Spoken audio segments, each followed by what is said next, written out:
శివకుమారి, ఉయ్యూరు మాది.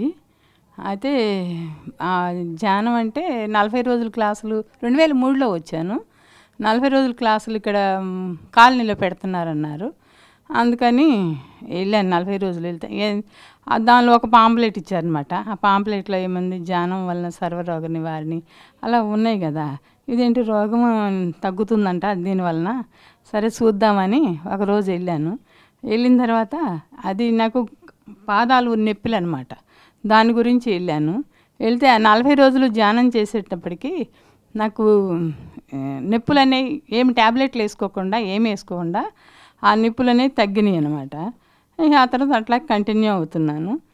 అయితే నేను శాకాహారం అంటే మొదటి నుంచి చిన్నప్పటి నుంచి లేదు. పుట్టినప్పటి నుంచి మా అమ్మ వాళ్ళు తింటారు, కానీ వాళ్ళు తిన్నా నన్ను అది అయిపోయే వరకు నేను ఇంట్లో ఏం తినేదాన్ని కాదు. అలా ఇక్కడ మా అత్తగారింటికి వచ్చిన తర్వాత కూడా వాళ్ళు కూడా నన్నేం ఇబ్బంది పెట్టలేదు. వాళ్ళు ఉన్నన్నాళ్ళు వాళ్ళు తిన్నారు. ఆ తర్వాత నేను వాళ్ళకి కొంతకాలం అయిన తర్వాత మా వారికి వాళ్ళకి నేను వండటం మానేసేసాను. మా ఇంట్లో పూర్తిగా శాకాహారమే. సార్తో అనుబంధం అంటే అది 2003లో వచ్చాం. అప్పుడు ఆ సంవత్సరమే సారు స్వర్ణలత మేడం వాళ్ళ దగ్గర వచ్చారు, అక్కడికి వచ్చారు. వచ్చినప్పుడు మేము వెళ్ళామన్నమాట అక్కడికి. వెళ్ళినప్పుడు అందరినీ చూశారు. అదేంటి నామాలో పెట్టుకుంటే ఆ బొట్లు ఎందుకు అట్లా బొట్లు పెట్టారు అని అన్నారు. ఉన్నంతవరకు వెంకటేశ్వర స్వామి నామం పెట్టుకుంటే తీసేసేయమన్నారు. అలా తీసేయటం అయింది. ఎందుకు ఈయన ఇట్లా అంటారు, పెట్టుకుంటే ఏమైందంటే ఆ సారు ఆయన ఎవరు అని అన్నారు. ఏంటి ఇట్లా అంటున్నారు సార్ని అప్పుడు కొంచెం విమర్శించామన్నమాట. ఆ తర్వాత ఇంకా అది పూర్తిగా అన్ని అనుకరించవలసిన అవసరం లేదు అని నాకు అనిపించింది.